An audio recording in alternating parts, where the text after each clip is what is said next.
Welcome dear rockets. आज हम देखने वाले हैं ये मूवी। नाम आपके सामने है, तो चलिए शुरू करते हैं। तो मूवी की शुरुआत विवेक नाम के एक आदमी से होती है और विवेक की मैं क्या ही बात करूं, उसकी हरकत सुनकर तो आप भी गुस्से से लाल हो जाएंगे। विवेक शहर में नौकरी करता है और छुट्टियों में गाँव आता है, जहाँ वो अपनी माँ के साथ रहता है। उसके माता पिता का डाइवोर्स हो चुका है दोस्तों, इसीलिए माँ विवेक के साथ रहती है, तो पिता छोटे भाई के साथ। विवेक की पत्नी भी है, लेकिन शहर में 10 लड़कियों पर मुंह मारने की उसकी पुरानी आदत है। छुट्टियों में जब घर आता है ना, तो पत्नी सितारा के साथ भी मार पिटाई बहुत ही घिनौने तरीके से उसके साथ रात बिताता है। अब इससे तो सितारा बड़ी परेशान है कि कब इसके चंगुल से बचो, लेकिन वो बेचारी कर भी क्या सकती है। अब विवेक अपनी छुट्टियां खत्म करने के बाद दोबारा शहर जा रहा होता है, तो जाते समय उसकी पत्नी उसको खाना भी पैक करके देती है कि जाओ रास्ते में खा लेना। विवेक उसको लेकर चला जाता है। ये तो बस शुरुआत है, आगे देखना विवेक कैसे कैसे कांड करता है, लेकिन हर बुराई का ना अंत होता है। और अब देखना इंटरेस्टिंग होगा कि विवेक के ऊपर भी ये फॉर्मूला अप्लाई होता है या फिर नहीं। तो वो बस में सवार होकर शहर के लिए निकल जाता है। उसी बस में एक लड़की भी बैठी होती है और उस लड़की को देखते ही विवेक के मुंह में आ जाता है दोस्तों पानी। वो उसको देखकर स्माइल करने लगता है ताकि उसका ध्यान अपनी तरफ खींच पाए, लेकिन वो लड़की उसे जरा भी भाव नहीं देती। फिर भी ये गधा विवेक आंखें ताड़ कर उसको देखे जा रहा होता है। पता हो दोस्तों, ये तो मार खाने वाले काम कर रहा है। उसी बस में एक बंदा विवेक को एक कॉमेडी वीडियो दिखाता है, जिसमें एक आदमी नशे में कुत्ते के साथ खेल रहा था कि तभी वो कुत्ता उस आदमी को काट लेता है। अब विवेक तो ये देखकर हैरान हो जाता है, क्योंकि वो वीडियो में जो आदमी है वो उसका ही पिता है, जिसकी किसी ने वीडियो बनाकर वायरल कर दी है। पर यहाँ पर विवेक उस बंदे को नहीं बताता कि ये मेरे पिता है, वरना उसकी तो बेइज्जती हो जाएगी ना। अगले सीन में विवेक जब अपने ऑफिस में होता है, तभी वहाँ पर दिव्या नाम की लड़की आती है। उसे भी देखकर विवेक के दिल में घंटियां बजने लग जाती है। दिव्या बताती है कि सर, मुझे आपसे एक छोटा सा काम करवाना था। वो असल में मेरे पिता इसी ऑफिस में काम करते थे, कुछ दिनों पहले उनकी मृत्यु हो गई है। उन्होंने अपने नाम से इंश्योरेंस करवा के रखा हुआ था, लेकिन इंश्योरेंस पास करवाने के लिए अप्रूवल चाहिए, तो प्लीज इसे अप्रूव कर दीजिएगा। विवेक कहता है कि अरे बस इतना सा काम, अरे आप जल्दी लाइए, आप जैसी लड़कियों के लिए तो मैं यहाँ पर बैठा हूँ, मेरा मतलब इन कामों के लिए बैठा हुआ हूँ। रुको मैं अप्रूवल कर देता हूँ, तब तक आप चाय क्या लेंगी, कॉफी। इस तरह दोस्तों बात करते करते विवेक दिव्या पर लाइन मारने की कोशिश करता है, जबकि शादीशुदा है। अच्छा, ये बात तो मैं आपको बता चुका हूँ। अब ऑफिस के बाद विवेक एक होम्योपैथिक डॉक्टर के पास जाता है, जिससे उसका इलाज चल रहा है, क्योंकि विवेक जब भी घर के बजाय बाहर का कुछ भी खाता है तो उसे बार बार बाथरूम जाना पड़ जाता है, इसलिए वो घर के अलावा बाहर का कुछ नहीं खाता। डॉक्टर उसको एक नई दवाई देता है, तो विवेक डॉक्टर से कहता है कि सर, मैं कह रहा था कि आपके पास वो मतलब ताकत बढ़ाने वाली दवा है, मतलब वो वाली ताकत बढ़ाने वाली दवा।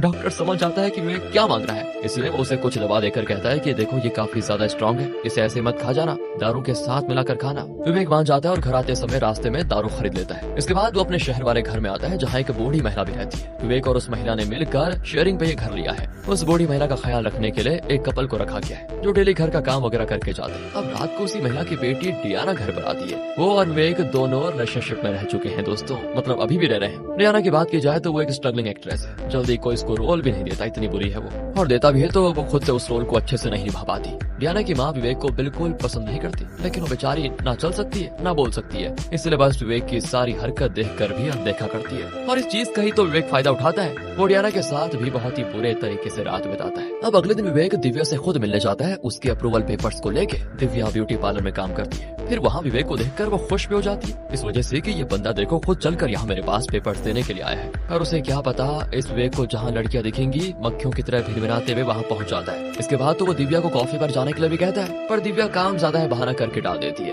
अब यहाँ दिव्या से मिलकर तो विवेक बिल्कुल अलग ही सपने देखने लग जाता है कि दिव्या उसकी हो चुकी है और वो उसके साथ मजे कर रहा है, मतलब इस तरह सोचता है वो। आगे डियाना को दिखाते हैं तो वो अपनी दोस्त निकिता से मिलती है। वो सारा हाल निकिता को बताती है कि विवेक मेरे साथ कितने बुरे तरीके से रातें बिताता है। निकिता कहती है कि फिर तू झेल क्यों रही है उसको, वैसे भी वो तो शादीशुदा है, एक दिन देखियो तुझे छोड़कर चला जाएगा अपनी पत्नी के पास और किसके पास। डियाना कहती है कि यार मुझे नहीं पता था कि विवेक ऐसा आदमी होगा, क्योंकि वो बाकी सारी चीजों में तो बिल्कुल अच्छा है। मैं अकेले घर में रहती थी, इसलिए ऊपर वाले कमरे में उसे किराए पर रख लिया। जरूरत पड़ने पर तो वो मेरी माँ को हॉस्पिटल भी लेकर जाता, कहीं मैं काम से चले जाती तो मेरी माँ का ख्याल भी रखता, कभी कभी तो पैसों से भी मदद कर देता वो हमारी। लेकिन उसकी सबसे घटिया आदत है रात की, रात को बहुत टॉर्चर करता है। अब कुछ समझ नहीं आ रहा है कि यार मैं उसको आगे क्या करूँ, कोई नौकरी भी तो नहीं है मेरे पास और ना इतने पैसे कि अपनी माँ का इलाज कर पाऊँ। इसलिए निकिता उसके साथ उसकी माँ से मिलने घर जाती है और उसके पास जो उसके खर्चे के लिए पैसे होते हैं वो दोस्ती के नाते डियाना को दे देती है। आगे विवेक भाई साहब अपने गाँव पर आते हैं, जहाँ उसके माता पिता की एनिवर्सरी है। इसी खुशी में सभी एक छोटी सी पार्टी का आयोजन करते हैं। पार्टी के बाद रात को विवेक दवा खाकर सितारा को कमरे में चलने के लिए कहता है। सितारा के मना करने पर भी वो उसको चलने के लिए कहता है दोस्तों, जबरदस्ती।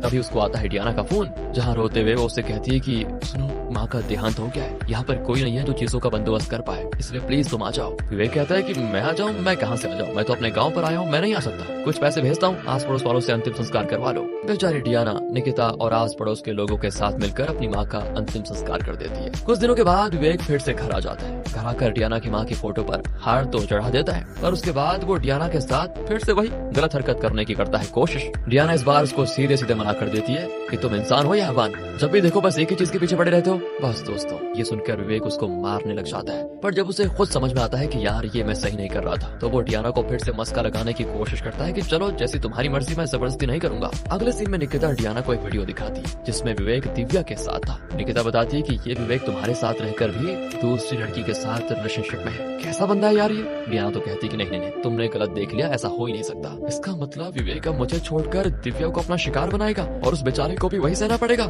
जो मैं सह रही हूँ। नहीं, मैं ऐसा होने ही नहीं दूंगी। तब निकिता कहती है कि सुनो, ऐसे लोगों को सबक सिखाने के लिए मेरे पास एक बहुत बढ़िया आइडिया है, अगर तुम कहो तो हम ये आइडिया विवेक पर आजमा सकते हैं, इससे हर महीने इस इंसान को सीख मिलेगी। डियाना भी मान जाती है। अगले सीन में विवेक डियाना को फोन करके कहता है कि कहाँ पर हो तुम, सुबह से घर नहीं आई। डियाना झूठ कह देती है कि मैं अपने दोस्त के गाँव आई हूँ, यहाँ पर नेटवर्क नहीं है तो 2-3 दिन में वापस आ जाऊंगी, और हाँ मुझे फोन मत करना इस बीच। दोस्तों असल में डियाना विवेक के गाँव में आई हुई है ताकि सितारा से मिलकर उसे सारी बात बता पाए। दूसरी तरफ विवेक ने जैसे ही सुना कि 2-3 दिन घर खाली रहेगा तो उसके दिमाग में खुराफाती आइडिया पनपने लग जाता है। वो बहाने से दिव्या को घर लेकर आ जाता है और वहाँ लाकर उसके साथ करता है सेम चीज, यानी कि जबरदस्ती। लेकिन दिव्या लगता है थोड़ी हिम्मत वाली है, वो खुद को बचाकर वहाँ से भाग जाती है। ये सारी चीज घर में काम करने वाले वो कपल भी देख लेते हैं, पर ये घटिया विवेक, इसे उससे कोई फर्क नहीं पड़ता। जिसके बाद रात को वो ताकत बढ़ाने के लिए सेम वही दवा ढूंढ रहा होता है, लेकिन उसे कहीं नहीं मिलता क्योंकि डियाना उसको लेकर चली गई थी। दूसरी ओर डियाना और निकिता सितारा से मिलते हैं और उसे सारी बात बताते हैं कि विवेक कैसा इंसान है, किस तरह घिनौना इंसान है। सितारा तो एकदम दंग रह जाती है। उसे लग रहा था कि विवेक सिर्फ उसके साथ ही गलत करता है, लेकिन वो ये काम सिर्फ उसके साथ नहीं बल्कि कई और लड़कियों को अपना शिकार बना चुका है कब का। और इस बारे में पहली बार सितारा को पता चलता है कि वो कैसा है, मतलब विवेक। डियाना कहती है कि हमें विवेक को सबक सिखाना होगा, उसमें हमें तुम्हारे साथ की जरूरत पड़ेगी। सितारा भी उनका साथ देने के लिए मान जाती है क्योंकि बाकियों के साथ वो सिर्फ रिलेशनशिप में था, सितारा के साथ तो उसने शादी की थी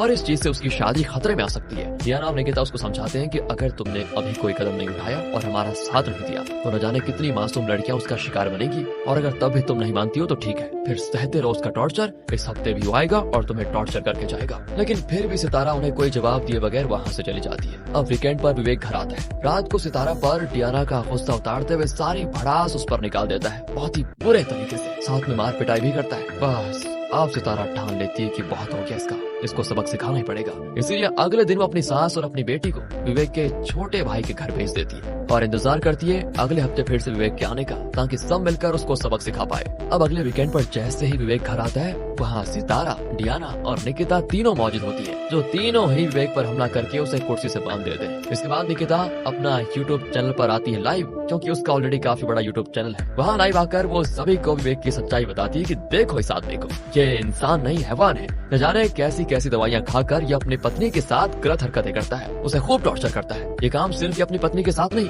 बल्कि कई मासूम लड़कियों के साथ भी करते आ रहा है। इसलिए इस वीडियो को जितना हो सके ज्यादा से ज्यादा शेयर करो, ताकि आज के बाद कोई भी इसके झांसे में ना आए। अब ये लाइव वीडियो देखते देखते जंगल में आग की तरह वायरल हो जाती है। इसलिए पुलिस तुरंत घर पर आती है ताकि विवेक को छुड़ाया जा सके, क्योंकि जो ये मामला है पुलिस चाहती है कि आपस में बातचीत करके सुलझाया जाए। लेकिन सितारा और बाकी कहते हैं कि हम इसको नहीं छोड़ेंगे, किसी ने भी अंदर आने की कोशिश की तो हम तीनों अपनी जान दे देंगे, इसलिए बस शांति से तमाशा देखो। पुलिस वाले कुछ हवलदारों को घर के बाहर तैनात कर देते हैं ताकि जरूरत पड़ने पर वो सिचुएशन को संभाल पाए। और अब वो तीनों मिलकर विवेक को बाहर का बढ़िया बढ़िया खाना खिलाते हैं, जिससे उसका पेट खराब हो जाता है। विवेक कई बार वहाँ से भागने की कोशिश भी करता है, लेकिन वो तीनों उसको भागने नहीं देते। सारी चीजें लाइव चल रही होती है। वो तीनों विवेक की सच्चाई दुनिया के सामने लाना चाहते थे, और ये लाइव वीडियो देखकर महिला संगठन से औरतें आकर धरना प्रदर्शन करने लग जाती है कि विवेक को सजा होनी चाहिए। मुद्दा काफी बड़ा बन चुका था, इसीलिए एमएलए को आना पड़ता है। पर तभी एमएलए की पत्नी उसे फोन करके कहती है कि तुरंत रिटर्न आ जाओ। आपने अगर विवेक को सपोर्ट नहीं किया तो ऐसे मर्द जो उसी तरह की दवाइयाँ वगैरह खाते हैं वो आपके खिलाफ हो जाएंगे,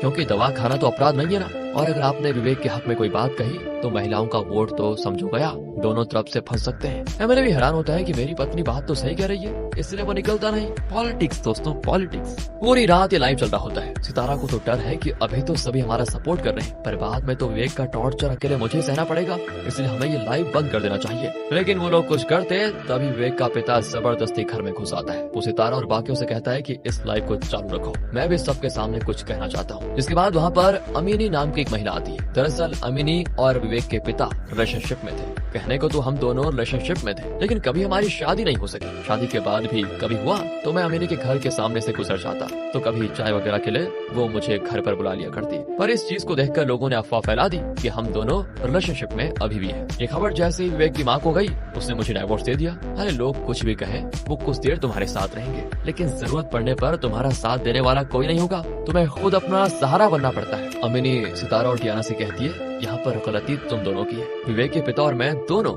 रिलेशनशिप में थे, लेकिन आज तक उन्होंने मुझे हाथ तक नहीं लगाया। एक महिला के पास पूरा कंट्रोल होता है कि वो खुद को अपने पति के सामने कितना कमजोर मानती है। अगर तुम पूरी तरह से अपने पति पर डिपेंडेंट हो और खुद को बेसहारा समझती हो, तो फिर इस कमजोरी का लोग फायदा उठाएंगे ही।